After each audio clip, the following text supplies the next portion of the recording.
America में कायदे आज़म के नाम पे एक लाइब्रेरी, म्यूजियम का क़याम, ये कैसे मुमकिन हुआ? और इसके बीच में तो आई मीन पाकिस्तान में करना इतना मुश्किल हो जाता है, तो पाकिस्तान से बाहर, और वो भी यूनाइटेड स्टेट्स ऑफ अमेरिका। गुलसना, अच्छी खबर ये है कि मैं तकरीबन अब मुझे हो गए हैं 20 साल 22 साल इस पे काम करते हुए। पहली मेरी शर्त ये थी, जब भी मुझे कोई बुलाता है कहीं पे भी, यहाँ बुलाए, इस्लामाबाद बुलाए, मेरी शर्त होती है कि मैं अपने लेक्चर के कोई पैसे नहीं लूँगा। वाओ, कितने पैसे लेते हैं आप लोग कहीं जाके बात करने के? ये हैं वो कंट्रीब्यूटर्स जो कायदे आज़म के, मैंने कहा था ना कि उन्होंने अपनी पर्सनालिटी के अंदर कायदे आज़म को जिंदा रखा हुआ है। When you serve a nation you don't charge. तो मुझे बहुत इंसिस्ट करते हैं लोग कि हमारा जी गेस्ट स्पीकर के इतने अप्रूव्ड हैं, तो ये वो, तो मैंने कहा वो मेरा प्राइड मैं बेचूंगा फिर अपना, तो प्राइड की कोई कीमत है। ठीक है। वो जो आपने अमेरिका का पूछा, अभी कुछ 4 साल पहले मुझे एक अननोन लोगों ने रब्ता किया ह्यूस्टन यूएसए से, और फिर हमारी बातचीत हुई। वहाँ पे एक डॉक्टर आसिफ कदीर है, he is a heart surgeon. फिर ताहिर भट्टी साहब हैं, he is a businessman there, और तनवीर अहमद साहब हैं, इज़ आल्सो बिजनेसमैन देयर। इन तीनों ने मुझे कहा कि हम वहाँ पे कायदे आज़म फाउंडेशन यूएसए बना चुके हैं, लेकिन अपने शौक में बना चुके हैं, क्योंकि हमें अमेरिका में इतना दिया, वो फाइनेंशियली बहुत साउंड है अल्हम्दुलिल्लाह। बिल्कुल तो हमारे पास कायदे आज़म को कर्ज उतारने के लिए कुछ नहीं था, हमने सिर्फ फाउंडेशन रजिस्टर्ड कराई है, लेकिन हमारे पास मटेरियल कोई नहीं है।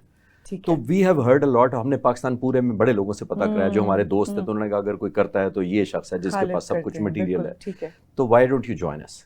तो गुलसना, फ्रैंकली मुझे बहुत दुनिया में पहले भी लंदन में और मुल्कों ने कहा था, लेकिन उसमें मुझे कमर्शियल एंगल लग रहा था। ठीक है कि हम इसको प्रमोट करते हैं, इसमें बिजनेस के तौर पे करते हैं, ये खोलेंगे तो फिर ये हो जाएगा, तो मुझे बड़ी स्मेल आती थी। फिर जब मैंने इनका पता करवाया तो मुझे पता लगा कि बहुत सेल्फलेस लोग हैं, और अल्लाह ताला ने इनको बहुत दिया है और बहुत कामयाब लोग हैं, इनको मेरी जरूरत नहीं है उस तरह। हम सबको जरूरत है, तो कायदे आज़म को प्रमोट करने की जरूरत है, ये मुझे कॉमन लगा, तो आई जॉइंड विद देम। फिर उन्होंने कंपल्सरीली, एक किस्म को मेरी मर्जी के खिलाफ, मुझे वो जो आपने इंट्रोडक्शन में कहा कि पैटर्न चीफ कायदे आज़म फाउंडेशन यूएसए, वहाँ मेरा नाम रजिस्टर्ड करवा दिया। Now I am patron chief there. ठीक है। अच्छा, फॉर्चुनेटली फिर हमने कोई 2-3 साल जो अगले थे आने वाले, आज से कोई 3 साल पहले हमने इस लाइब्रेरी के लिए सोचा। इन्होंने कहा कि हमने एक लाइब्रेरी ह्यूस्टन में बना, जहाँ वो रहते हैं ह्यूस्टन में बनानी है।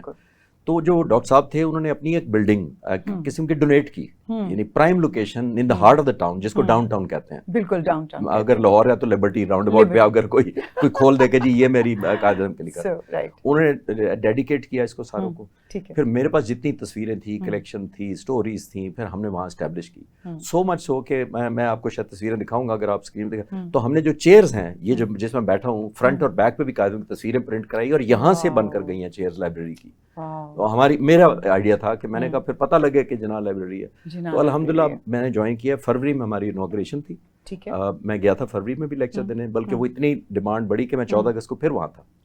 लेकिन एक चीज़ जो अच्छी मुझे लगी को, जो रिकग्निशन उनको तो मिली ही मिली, लेकिन मुझे वहाँ पे जो कांग्रेसमैन थे जो टेक्सास स्टेट के, उन्होंने मुझे रिकमेंड किया to Washington Capitol Hill for a congressional recognition certificate. तो फिर मुझे यूएस कांग्रेस ने भी सर्टिफिकेट दिया, और जो टेक्सास स्टेट है उसने अलग दिया। तो अल्हम्दुलिल्लाह मैं इन चीज़ों से नहीं गिनता, लेकिन मैं समझता हूँ ये सारी की सारी जो मुझे मिल रहा है बुनियादी तौर पर, ये उस शख्स की एक्नॉलेजमेंट है। मैं तो एक मीडियम के तौर पे एक्ट कर रहा हूँ, बीच में मेरा इसमें कोई कमाल नहीं।